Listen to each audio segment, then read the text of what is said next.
ওগো আল্লাহ, ওগো মালিক, তুমি ছাড়া তো আমাদের আর কেউ নাই, তুমি ছাড়া তো আমার আর কেউ নাই।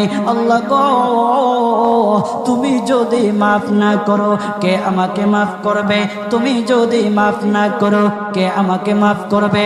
তুমি যদি আমাকে মাফ করো তাহলে তোমার কোনো দিকে কমবে না, তুমি যদি আমাকে মাফ না করো তোমার কোনো দিকে বাড়বে না। আল্লাহ গো, তুমি আমাকে মাফ করে দাও। সারাটা জীবন অন্যায় কাজ করেছি, সারাটা জীবন নাফরমানি করেছি, আমার কাছে কালেমার দাওয়াত কম আসে নাই, আমার কাছে কালেমার দাওয়াত কম আসে নাই, আমাকে লোকেরা কম বোঝায় নাই। ওগো আল্লাহ, তুমি আমাকে মাফ করে দাও। মাফ না করলে কোথায় যাব, কার কাছে যাব? বাবা যখন মারে তখন মার কাছে আশ্রয় নেওয়া যায়, মা যখন প্রহার করে তখন বাবার কাছে আশ্রয় নেওয়া যায়, বাবা মা যখন প্রহার করে তখন দুনিয়ার কারো না কারো কাছে আশ্রয় নেওয়া যায়। ওগো আল্লাহ, ওগো মালিক, তুমি যদি আমাকে মারো, তুমি যদি আমাকে আযাব দাও, ওগো আল্লাহ, কার কাছে যাব, কার কাছে গিয়া মাফ চাইবো?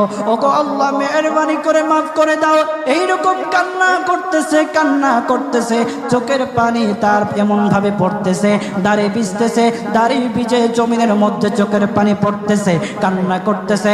বান্দাটা কান্না করতে করতে করতে করতে আমার আল্লাহর কাছে এমন গ্রহণযোগ্যতা অর্জন করেছে, মহান আল্লাহ রাব্বুল আলামিন তার ডাকে সাড়া দিয়া তার জিন্দেগির সব গুনাহ মাফ করে দিয়েছে। হযরত মূসা আলাইহিস সালাতু ওয়াস সালামের যুগের ঘটনা। একজন বড় পাপিষ্ঠ ছিল, জীবনে এমন কোন গুনাহ নাই যে গুনাহ সে করে নাই। তার গুনার প্রতি অতিষ্ঠ হইয়া, মানুষ তার গুনার প্রতি অতিষ্ঠ হইয়া, গ্রামের লোকেরা তাকে হাত পা বেঁধে জঙ্গলের মধ্যে ফেলে দিয়ে আসে। জঙ্গলের মধ্যে থাকতে থাকে, কিছুদিন থাকার পর মালাকুল মউত যখন তার সামনে এসে উপস্থিত, এর আগ মুহূর্তে সে বান্দা আল্লাহর কাছে ডেকে ডেকে বলতেছে, ওগো মালিক, তুমি ছাড়া তো আমাদের আর কেউ নাই, তুমি ছাড়া তো আমার আর কেউ নাই। আল্লাহ গো, তুমি যদি মাফ না করো কে আমাকে মাফ করবে? তুমি যদি মাফ না করো কে আমাকে মাফ করবে?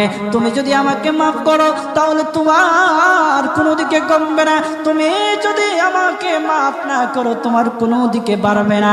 আল্লাহ গো, তুমি আমাকে মাফ করে দাও। সারাটা জীবন অন্যায় কাজ করেছি, সারাটা জীবন নাফরমানি করেছি, আমার কাছে কালেমার দাওয়াত কম আসে নাই, আমার কাছে কালেমার দাওয়াত কম আসে নাই, আমাকে লোকেরা কম বোঝায় নাই।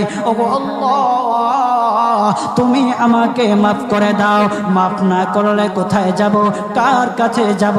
বাবা যখন মারে তখন মার কাছে আশ্রয় নেওয়া যায়, মা যখন প্রহার করে তখন বাবার কাছে আশ্রয় নেওয়া যায়, বাবা মা যখন প্রহার করে তখন দুনিয়ার কারো না কারো কাছে আশ্রয় নেওয়া যায়। ওগো আল্লাহ, ওগো মালিক, তুমি যদি আমাকে মারো, তুমি যদি আমাকে আযাব দাও, ওগো আল্লাহ, কার কাছে যাব, কার কাছে গিয়া মাফ চাইবো? ওগো আল্লাহ, মেহেরবানি করে মাফ করে দাও। এইরকম কান্না করতেছে, কান্না করতেছে, চোখের পানি তার এমন ভাবে পড়তেছে, দাড়ি ভিজতেছে, দাড়ি ভিজে জমিনের মধ্যে চোখের পানি পড়তেছে, কান্না করতেছে। বান্দাটা কান্না করতে করতে করতে করতে আমার আল্লাহর কাছে এমন গ্রহণযোগ্যতা অর্জন করেছে, মহান আল্লাহ রাব্বুল আলামিন তার ডাকে সাড়া দিয়া তার জিন্দেগির সব গুনাহ মাফ করে দিয়েছে। ওই বান্দাটা তাওবা করতে করতে করতে করতে হঠাৎ ইন্তেকাল করে। ইন্তেকাল হওয়ার পরে হযরত মূসা আলাইহিস সালাতু ওয়াস সালামকে মহান আল্লাহ বলে দিতেছে পয়গম্বর মূসা, ও দুস্থ, দেখো অমুক জঙ্গলে আমার একটা পাগলা আশেক, আমার পাগলা একটা আশেক মারা গেছে, ওই আশেকটার জানাজা তুমি পড়াও, দাফন কাফনের ব্যবস্থা করো। ও মূসা, আর তুমি একটা ঘোষণা দিয়ে বলে দাও, একটা ঘোষণা দিয়ে দাও মূসা রে, ও মূসা, তুমি ঘোষণা দিয়ে বলে দাও যে আমার এই বান্দার জানাজার নামাজ অংশগ্রহণ করবে, মহান আল্লাহ তার জীবনের সব গুনাহ মাফ করে দিবে। আল্লাহু আকবার। আরো জোরে বলেন না আল্লাহু আকবার, আরো জোরে বলেন আল্লাহু আকবার। হাত উঠায়া বলেন আল্লাহু আকবার, আল্লাহু আকবার। মুসলমান বাবাজি, গভীর মনোযোগ। হযরত মূসা আলাইহিস সালাতু ওয়াস সালাম একটা পাহাড়ের উপরে উঠলেন। পাহাড়ের উপরে ওঠার পর তখন ডেকে ডেকে বলতেছে, ও উম্মতেরা রে, আমার উম্মতেরা শোনো, আল্লাহ রব্বুল আলামিন একটা সুসংবাদ দিয়ে দিয়েছে। আমার আল্লাহ রব্বুল আলামিনের একটা আশিক একটা ওই অমুক জঙ্গলের মধ্যে মারা গেছে, ওই পাগলা আশিকের জানাজার নামাজ অংশগ্রহণ করো। যদি জানাজার নামাজ পড়ো তখন আমার আল্লাহ তোমাদের জীবনের সব গুনাহগুলি মাফ করে দেবে। কেউ যদি নিজের গুনাহ ক্ষমা করাইতে চাও, কেউ যদি নিজের গুনাহগুলি ক্ষমা করাইতে চাও, তাহলে মহান আল্লাহ রব্বুল আলামিনের ওই পাগলা আশিকের জানাজায় অংশগ্রহণ করো। তখন লোকেরা দলে দলে জানাজায় অংশগ্রহণ করার জন্য দলে দলে গেল, জানাজার নামাজ আদায় করলো। আদায় করার পর পয়গম্বর মূসা আলাইহিস সালাতু ওয়াস সালামকে বলতেছে, ওগো আল্লাহর পয়গম্বর,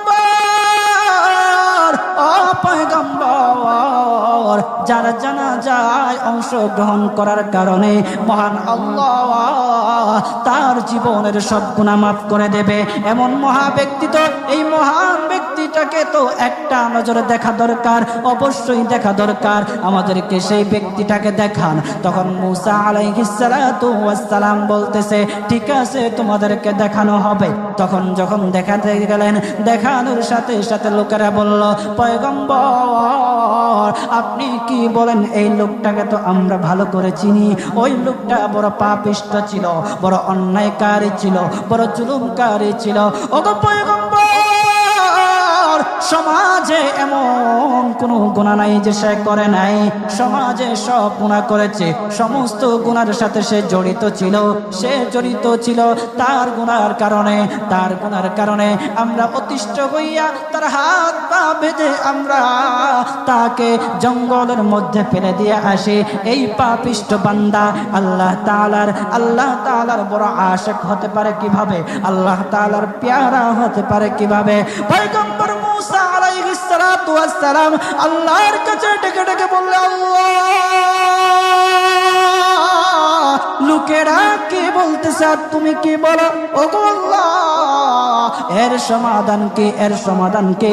সমাধানটা তো তুমি দিয়ে দাও। আল্লাহ রব্বুল আলামিন পয়গম্বর মূসা আলাইহিস সালাতু ওয়াস সালামকে সমাধান দিয়েছে। বলতেছে, ও মূসা, দুষ্ট রে, ও দুষ্ট, তারা যা কথা বলেছে, লোকেরা যে কথা বলেছে সত্য বলেছে, আমি আল্লাহ যা বলেছি তাও সত্য বলেছে। ও পয়গম্বর মূসা, তারা যা বলেছে সত্য বলেছে। ওই বান্দা বড় পাপিষ্ঠ ছিল, ওই বান্দা বড় অন্যায়কারী ছিল, কিন্তু শেষ বয়সে আইসা তার হাত পা যখন বেঁধে, তার হাত পা বেঁধে যখন লোকেরা জঙ্গলের মধ্যে ফেলে দিয়ে আসলো, তখন সে আমার কাছে এমন ভাবে কান্নাকাটি করা শুরু করে দিয়েছে, এমন ভাবে তওবা করা শুরু করে দিয়েছে। আমি আল্লাহ তাআলার এত দয়া, আমি আল্লাহ তার ডাকে সাড়া না দিয়ে পারলাম না, তার ডাকে সাড়া দিয়ে দিলাম। ও মূসা,